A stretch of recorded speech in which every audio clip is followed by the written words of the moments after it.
Hi, Bo. Hey. Thank you so much for joining me this morning for Founder to Founder. I am super excited. You are kind of a serial entrepreneur at this point, and I know when we first met, you were in the food and events. You're still in events, but now we're looking at ways to connect. And since starting Find Indianapolis, especially as someone who is married, bringing connection for folks who are looking for love, what has that been like to be someone who has found yourself in this beautiful relationship and now looking to bring that to other people?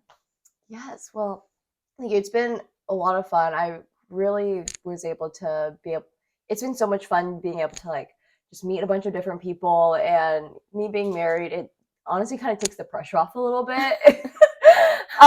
It's like I'm not going also because I am also looking for love, but I just really just love love.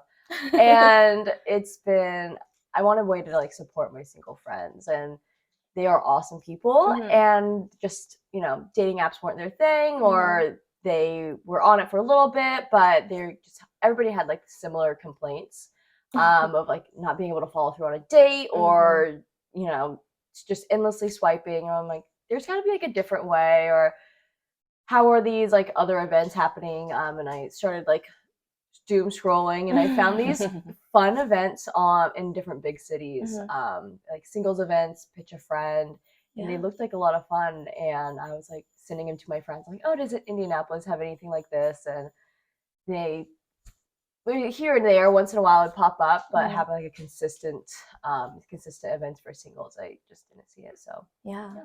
I mean, some of your events, I think about the speed dating one, reminds me of early 2000s Hitch when Will Smith is like Yes. professing his love as they have like 5 minutes to talk.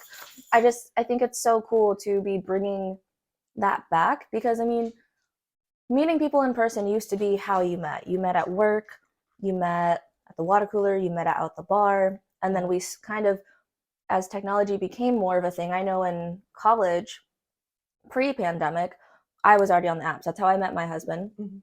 But then obviously as we were quarantined or more separated, that became the way to connect. And so now it cracks me up a little bit because I've heard like Gen Z say, "Oh, we should have a house phone that's like just for the house," and I'm like, "That is a landline."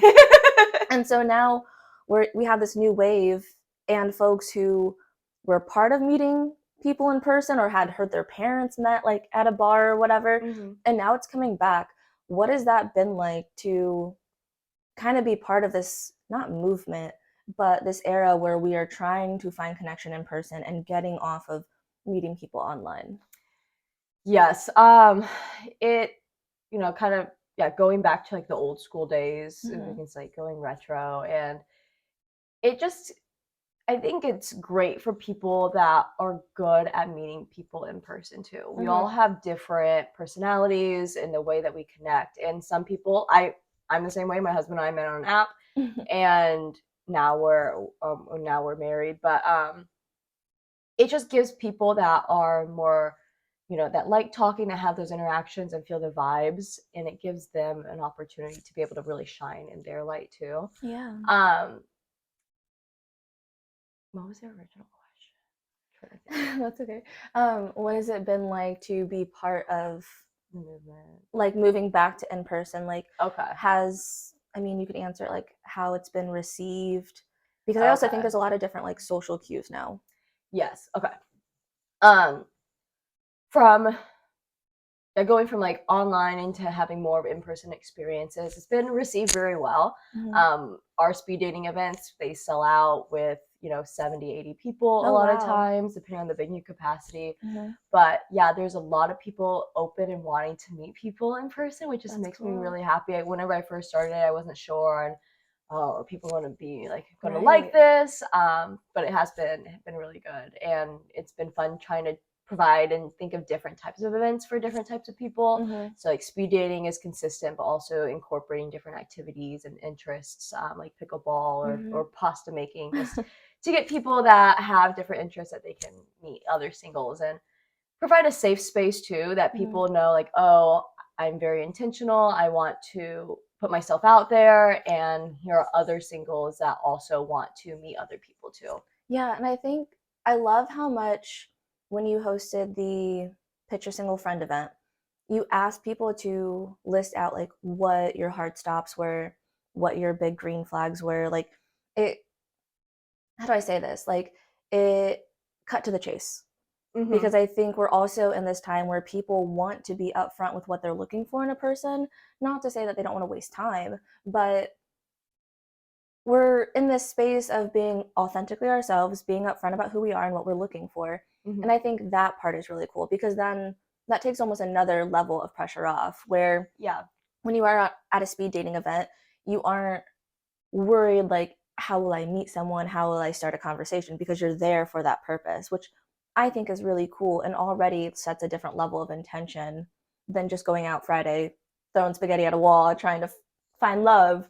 We're rolling this out in February, month of love, and you love love. You also are creating connection because today you have an event with We Walk Indie, and that's meant to foster friendships and just get people out to meet. Because I'm realizing as I get closer to 30, it's not as easy to make friends or meet people because people are starting to settle down into their lives and their routines and different things like that. So, what encouraged you to add that component in of friendship in addition to love connections? Yeah, it's when I first started Find, I really wanted to keep it kind of generic with not having like something with love or dating into the title, and Mm-hmm. I wanted to keep it open so it could be like find love, find friends. Mm-hmm. Um, and that's really what the business is kind of stood on, is like just making connections and finding your community. Mm-hmm.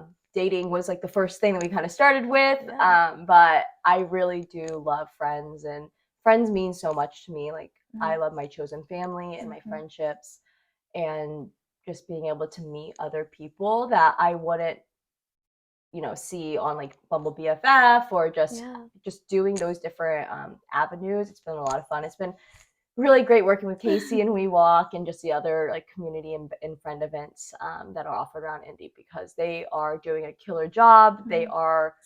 I just love these ladies and just being able to meet them. That's amazing. I think we take for granted like our chosen family sometimes.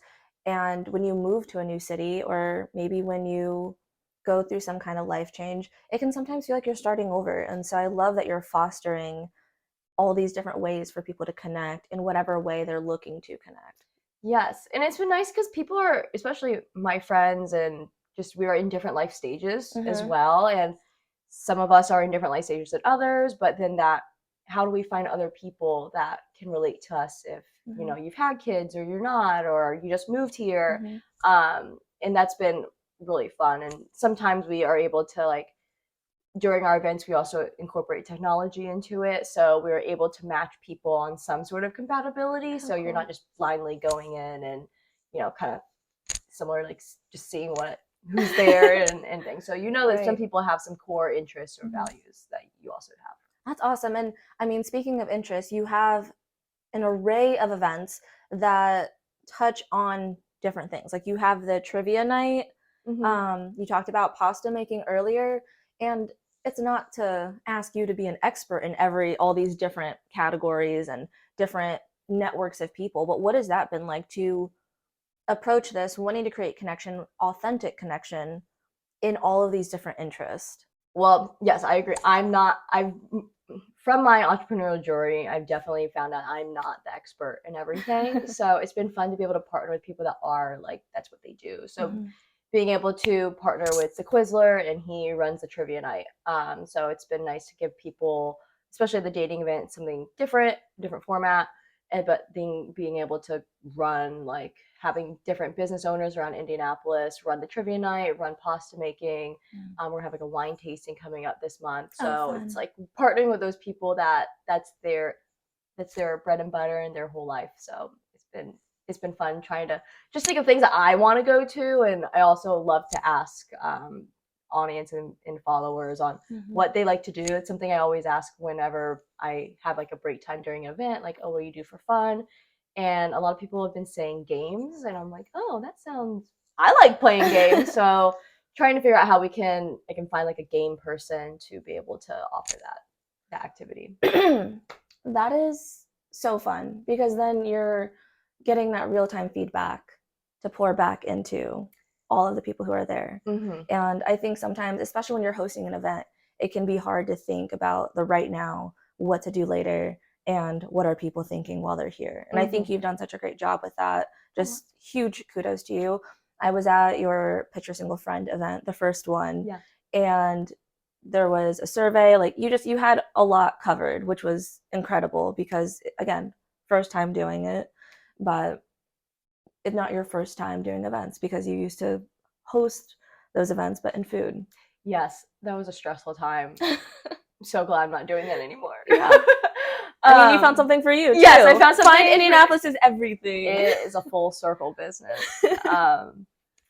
But yeah, it's going from trying to host like food truck festivals with where you need hundreds of people there and sometimes thousands to be able to have like an event with 40 to 100 people is a lot. It's still a lot of pressure, but it's been fun to get that like immediate feedback and go from planning to hosting that night to then seeing the feedback and getting also people's feedback if they've met somebody during an event. During the Pitch a Single Friend, one of my friends, Hayden, he met a girl that he's still talking to now. So I love that. I just love hearing the love stories. Yeah, no kidding. So I mean, let's talk about that event a little bit because you're doing something that hasn't been consistently programmed in Indianapolis. What was it like bringing that to life here? Because I think you'd mentioned you talked to a couple of other cities who were doing similar things. So what was it like to do something that had not been done in the city yet that was going to be live time? Are people showing up or not? Yeah. Oh, it was a lot of fun. I kind of like with this different cities, worked with a company out in Los Angeles. I actually like licensed their speed dating software. Oh, cool. And it's been fun being able to just like, they're also like mentors in the sense of they are provide guidance, and if we have any questions, they're happy to kind of answer it. But they really wanted me to make sure this is like my own event because I was like, how do I do this? They're like, just figure it out. Like you'll be fine. And so it's been fun, being able to lean on them, but also making sure that, I mean, they're also really good at like making sure that I do my own thing and like put my own spin on it. But it was a lot of fun, very scary. I was like, I hope people show up. My goal was to get 75 people there that night. I was like, if I can get 75 people, I will be happy. And then tickets just kept coming in, and then at the very end, we had over 200 tickets sold for the event. In the audience, there's definitely over like 180 people there. So it was way more than I expected, and I'm so grateful for it. People are standing outside, like standing and sitting, and I'm just so excited to bring this back again. Yeah, it was so fun, and the energy again was just so, I want to say alive, but like it was people who were in committed relationships, supporting their friends, and also just like showing up for each other because it can be really scary to put yourself out there in front of a lot of people. Yes. And so I loved the sense of community that was there and truly just cheering everyone on to find love. Like that part I think is so cool, and to see it in real time, I just love people, and I love when people cheer each other on. So that was just really special. And again, congratulations, because that was a huge feat. I mean, like doubled, almost tripled how many people came with what your goal was. So that's amazing. Maybe not tripled. Math is not my strong suit. It's okay. But you know what I mean. You know what I mean. It was amazing. So as you continue this programming, what advice would you have to somebody coming to one of your events for the first time as they're looking to find whatever they want to find? Yes. The best part about a lot of these events is that this is the first time a lot of people have even been to these events in general. We do have like, some people that kind of come back when they start one, they date a little bit, maybe come back later on, but it is really fun to see all the new faces. So just knowing that, a bunch of people are also doing this for the first time. I know it's a nervous thing to, put yourself out there. I mean, you're going to be talking, meeting a lot of different people at once. So having an open mindset of I'm here to make connections, practice dating, Mhm. practice talking to people, Yeah. see what you like and what you don't like, Mhm. because you're able to meet all different types of personalities at once. And who knows, like you might meet somebody that you never thought that you wanted to, like that was your type perhaps. Right. But yeah, it's, I would say, just having an open mind. Mhm. Remember that everybody else is in your same shoes and Mhm. position, and that you're all here with similar intentions of wanting to put yourself out there and meet somebody and find love. Ah, I love that. I love that so much. How can our community stay involved and up to date with everything that you're doing? You can find us on Instagram and Facebook and TikTok at Find Indianapolis. Also, our website, findindianapolis.com. And you can always buy tickets on our website or Eventbrite. But yeah, social is where we release all of our events. Mhm. Social gives more information on what the event is like. Mhm. And then all tickets are on Eventbrite. So Okay. Amazing. Well, thank you so much for joining this morning. I'm excited to dig deeper in a little bit with you, but this has been so fun. Thank you for what you're doing for the community. of course, thanks for having me on.